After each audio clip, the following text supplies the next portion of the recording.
agree with that. And before I take your question, let me add that there are some people, and you probably have heard about them, for instance, Roger Penrose, who has been one of the top general relativists of this last century, a hardcore scientist, who thinks, for instance, that you cannot explain consciousness without going beyond the laws of the current laws of physics. Okay, now, and that's a big thing, and it's controversial, but he may be right. And just to put things in perspective, suppose, you know, the mystery is really amazing, and we just don't know the answer to everything. If a scientist at the end of the 19th century, right, would have been asked some questions like,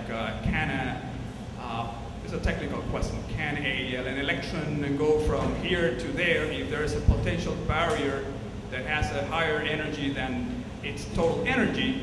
The physicists at the time would have said, of course not. I mean, that would violate the laws of physics as known at the time, right? But then in quantum mechanics, it is possible. An electron can tunnel to a high barrier, go to the other side, because the laws of physics were changed. They were enhanced by the laws of quantum mechanics.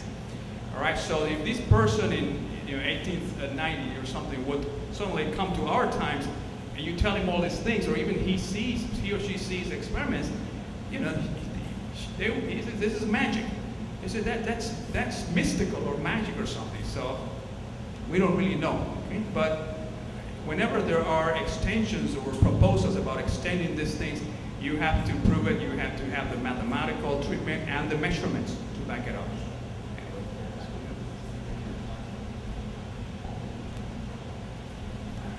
I'm a fan of Solomon Kane's work, and I'd like to have him explain how science is portrayed in your work.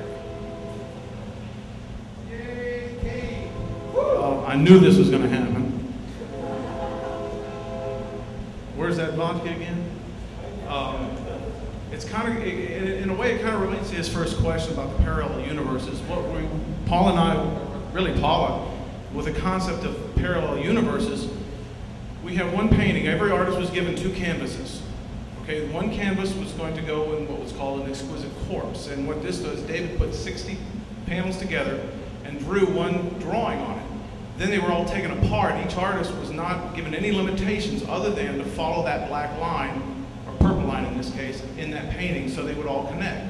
When you go in there and you view it, you'll see on the top left a head with rays coming from this man's head, and he's laying down. And it's kind of difficult, but if you look at that from a different perspective than each individual painting, you'll see something else.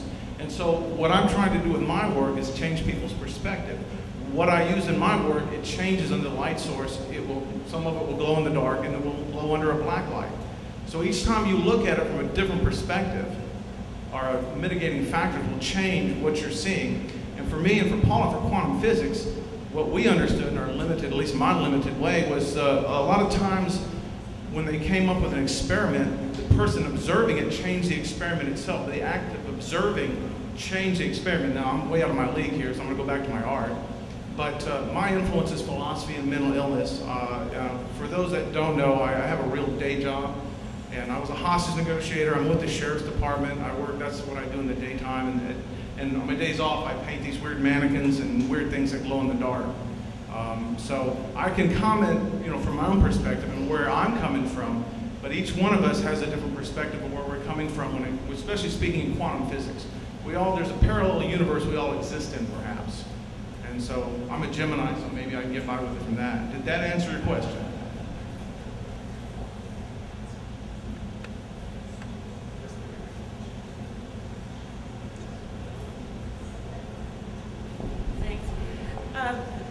The example that you used with Jackson Pollock, I also see connection between mandalas and the sand paintings that often done in India and so on.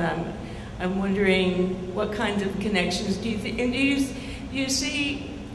think artists, well, I even think about impressionists and so on, seeing the world in a different way, Do you think they're just often ahead of us in terms of seeing what now is being seen under microscopes and created? Maybe Santosh, maybe you would respond to that. Sure.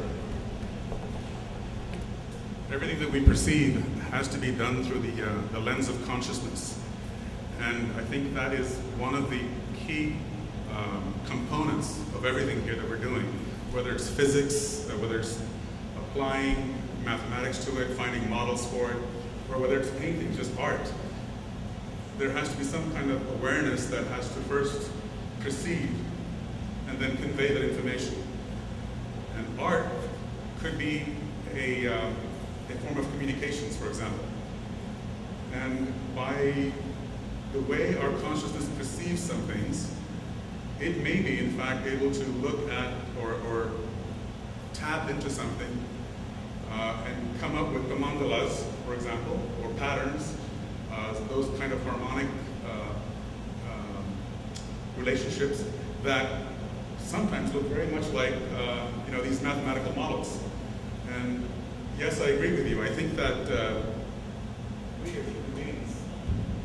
we as human beings are in fact many times leading what science sometimes puts together through empirical evidence. And like the professor says, science likes to have hard facts. However, I think, because the tool that we use is our consciousness, and people have yet to come up and define what that is. That tool is something that we as human beings can use to understand our existence. In fact, each of us, I believe, are parallel universes unto ourselves. In fact, as many individuals are in here, I think there are many parallel universes right here existing, because the universe that we have in our mind is exactly what we perceive through our consciousness. So in that sense, yes, I believe that I agree with you that artists are able to tap into a reservoir of information that enables them to construct models or ideas of reality that science later seems to prove. I would like to add some comments to that.